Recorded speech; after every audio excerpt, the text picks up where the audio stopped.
नमस्कार. आज मी प्राध्यापक MP तथा मधु पाटील सरांच्या आस्वाद समीक्षा मधु मंगेश कर्णिक साहित्य या पुस्तकातील मधु मंगेश कर्णिक यांच्या पुस्तकातील वेचलेल्या कथानायिका या प्रकरणाच्या मी पाडलेल्या 10 भागांपैकी पहिला भाग वाचतोय. मधु मंगेश कर्णिक वेचलेल्या कथानायिका. लेखनाचं स्वरूप. प्रस्तुत लेखन म्हणजे प्रतिभाशाली कथा कादंबरीकार मधु मंगेश कर्णिक यांच्या वेचलेल्या कथांतील कथानायिकांचे हे परीक्षण नव्हे. एक वाचक या नात्याने त्यांच्या आस्वादकतेसमोर प्रस्तुत कथांतील नायिकांच्या शारीरिक, भावनिक, संवेदनशील ज्या प्रतिमा येतात आणि त्याला गुंतवून ठेवतात, त्यांचे कथाकारांच्या वेचक शब्दांतून शब्दांकन करावे असे वाटू लागणे ही पहिली पायरी. खूप भावलेल्या या कथानायिका आकाशवाणीच्या साहित्य संबंधित कार्यक्रमांतून किंवा तत्सम वाङ्मयीन कार्यक्रमातून, वाचिक अभिनयातून, अभिवाचनातून सादर व्हाव्यात या हेतूने लिहावयास घेतले. पण लिहिताना संदर्भासाठी मागली पुढली थोडीशी भर टाकून लेखनाचे स्वरूप काहीसे विस्ताराचे होऊ लागले. अधूनमधून व शेवटी थोडेसे समीक्षास्पर्शित अर्थविवेचक शेरेही येऊ लागले आणि शेवटल्या गाणे या कथेचे लेखन तर अर्थगर्भ समीक्षेकडे खूपच वळून गेले. छावणीमधील ताराबेन, मोरमधील पद्मावती, रुद्राक्षमधील गुणवती, निरोपमधील सिल्व्हिया, उर्मिला आणि राधिका, जमानामधील चैतुंबी, उदयांचलमधील तेजस्विनी, खेळमधील नागिन, गवळणमधील पैठणी आणि गाणेमधील अनामिका मंजुळा या कथानायिकांवरचे केलेले हे शब्दांकन परत वाचताना संकलनात्मक स्वरूपात त्यांची काहीशी वैशिष्ट्ये लिहिणे औचित्यपूर्ण ठरेल. ती लिहावयास हवीतच असे वाटल्याने शेवटी प्रस्तुत लेखनाला थोडासा अर्थबोधक परीक्षणाचा स्पर्श देण्याचा प्रयत्न केला आहे. हे शब्दांकन कर्णिकांच्या कथानायकांचे सर्जनशील दर्शन वाचकांना आणि आकाशवाणी व तत्सम श्रवणीय कार्यक्रमांतून श्रोत्यांना कलानंदाबरोबरच त्यांच्या सर्जक प्रतिभेने घडवलेल्या जीवनदर्शक स्पंदनांचाही अनुभव देईल असा विश्वास वाटतो. पहिली, मोरमधील पद्मावती. मोर कथेची नायिका पद्मावती. पद्मावती ही गाणारी कलावती.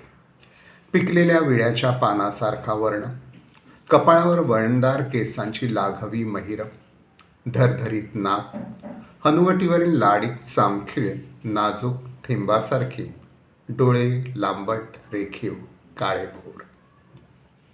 तिची भुरळ पडली एका संस्थानाचे दिवाण रावसाहेब यांना. एका संस्थानचे दिवाण रावसाहेब, त्यांनी एकेकाळी कारभाऱ्यांना बरोबर घेऊन संस्थान गाजवलं. त्यांनी सगळे धंदे, सगळे छंद, सगळे शौक, मद्य, शिकार आणि गाण्या बजावण्याच्या मैफिली गाजवल्या होत्या. त्यांचे एकेकाळचे वैभव सुचवित असते. आंब्राईतील त्यांच्या मंगलोरी लालबुंद कौलारू प्रशस्त वाड्यावरील कळसूत्रात बसवलेला ताठ पिसाऱ्यांसहित वाऱ्यावर डुलणारा पितळी मोर. अशा या वैभवशाली दिवाण रावसाहेबांनी 25 वर्षापूर्वी ती गाणारी कलावती, सौंदर्यवती पद्मावती, तिला किती उमेदीनं त्या संस्थानात आणले. राजे रजवाड्यांना तिने नकार दिला होता. ती पद्मावती ये म्हणताच भुललेल्या नागिणीसारखी दिवाण रावसाहेबांच्या मागून आली. गावाकडच्या छोट्या बंगलीत रावसाहेबांनी किती थाटात ठेवलं तिला आणि स्वतःसारखे देखणे रूप असलेल्या मैनेला तिच्या पोटी जन्म दिला. तिच्या घरीदारी जाऊन अंगाखांद्यांवर खेळवलं त्यांनी त्यांच्या या सुंदर सुंदर पोरीला. पण आता 25 वर्षानंतर काय झालं? रावसाहेबांच्या दिवाणखान्यातील संस्थानच्या राजचिन्हाचे, पिसारा उभारलेल्या मोराच्या चित्रावरील भिंतीचे पोपडे निघाले आहेत. त्याचे रंग उडाले आहेत. मोरपिसांवरील डोळे आता मिटलेले आहेत. मोराचे हे प्रतीक सांगत आहेत रावसाहेबांचे पूर्वीचे वैभव संपले आहे. त्याचबरोबर पद्मावतीचेही. पद्मावतीचे त्यांच्याबरोबर झालेल्या दीनवाण्या संवादातून सारेच समजते. किती वाट पाहिली तुमची, किती निरोप धाडले. महिनेच्या कॉलेजची फी तुंबली आहे, तिची पुस्तकं घ्यायला मिळाली नाहीत अद्याप. फार हाल चाललेत हो रावसाहेब. कसं जगावं आम्ही. गेले 6 महिने तुम्ही आला नाही, तुमची माझी भेट नाही. माझ्यापाशी तांबडा पैसा उरला नाही आता. तुम्ही दिलं होतं तेच सगळं विकून खाल्लं आम्ही. काय करावं. महिनेचं शिक्षण तर झालं पाहिजे. माझं एक सोडा. ही बघा माझी साडी किती ठिकाणी ठिगळं लावली आहे आणि माझं गाणंही तोडलं. तुम्ही एवढे गाण्याचे दर्दी असूनही माझ्या गाण्याच्या रेकॉर्ड्स मागायला एकदा लोक आले होते, पण मी रेकॉर्ड्स देणार नाही असं तुम्हीच सांगायला लावलं. आता ते गाणंही संपलं. पूर्वीच्या काळी पद्मावतीच्या घरी आल्यावर रावसाहेबांच्या पुढे दाट केशरी दूध चांदीच्या ग्लासातून यायचे, पण आता एका कपापुरतीही चिमूटभर कॉफीचा कण नाही आणि चहा पण संपलाय. पद्मावतीचं बोलणं ऐकता ऐकता फुलपात्रातून आणलेलं फक्त पाणी ते घटाघटा प्यायले. असा संवाद चालू असतानाच पद्मावतीच्या घरासमोरच्या रस्त्यावरून आलेल्या जीपमधून संस्थानचे युवराज खाली उतरले.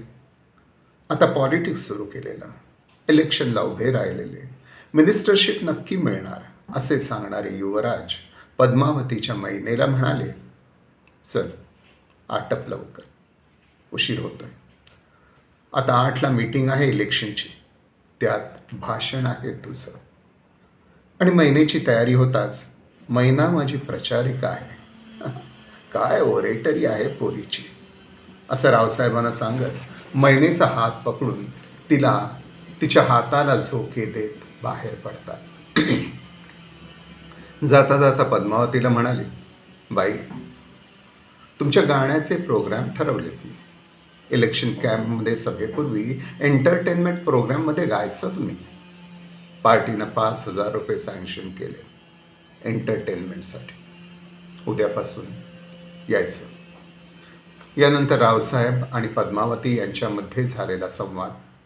रावसाहेब, बरं झालं, एक काळजी मिटली, महिनेचा मार्ग मोकळा झाला. युवराजांचीच मेहरबानी झाली आहे तिच्यावर. पद्मावती, मी जायचं का युवराजांबरोबर त्यांच्या प्रोग्राममध्ये गायला? रावसाहेब, वा, म्हणजे जायला नको? खुद्द युवराजांचा हुकूम आहे तो. वरील संवादातून पद्मावती समोरचे दोन्ही प्रश्न सुटून जातात. 1. महिनेसंबंधीचे आर्थिक हलाखीसहितचे सर्व प्रश्न संपून जातात. 2. पद्मावतीची आर्थिक हलाखी संपून तिचे खंड पडलेले गाणे सुरू होणार असते. पद्मावती तिच्या समोरील दोन्ही समस्यांमधून मुक्त होते आणि अशा मुक्त मनोवस्थेत ती रावसाहेबांना त्यांचा हात पकडून त्यांच्या वाड्यापर्यंत पोहोचवण्यास मुक्तपणे निघते.